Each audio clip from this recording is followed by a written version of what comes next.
On the third day, a wedding took place in Cana in Galilee.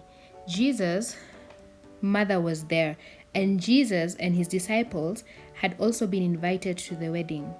When the wine was gone, Jesus' mother said to him, "They have no more wine." "Dear woman, why do you involve me?" Jesus replied.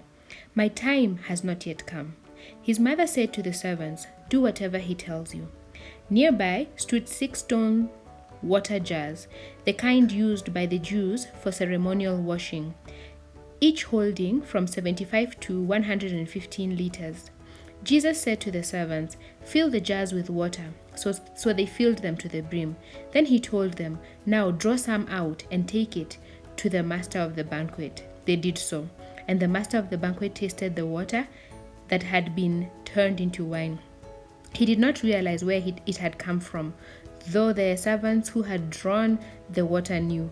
Then he called the bridegroom aside and said, "Everyone brings out the choice wine first, then the cheap wine after the guests have had too much to drink.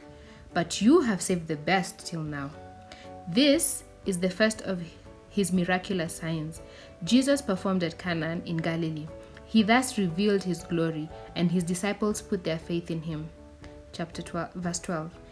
After this, he went down to Capernaum with his mother and brothers and his disciples. They stayed for a few days.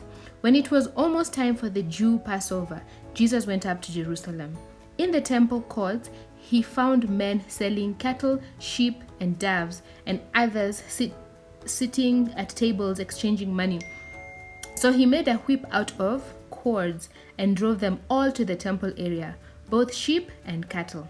He scattered the coins of the money changers and overturned the tables. To those who sold doves, he said, "Get these out of here. How dare you turn my father's house into a market?" His disciples remembered that it is written, "Zeal for your house will consume me." Then the Jews demanded of him, "What miraculous sign can you show us to prove your authority to do all this?" Jesus answered them, "Destroy this temple, and I will raise it again in 3 days." The Jews replied, "It has taken 46 years to build this temple, and you are going to raise it in 3 days?" But the temple he had spoken of was his body. After he was raised from the dead, his disciples recalled what he had said. Then they believed the scriptures and the words that Jesus had spoken. Now when he was in Jerusalem at the Passover feast, many people saw the miraculous signs he was doing and believed in his name.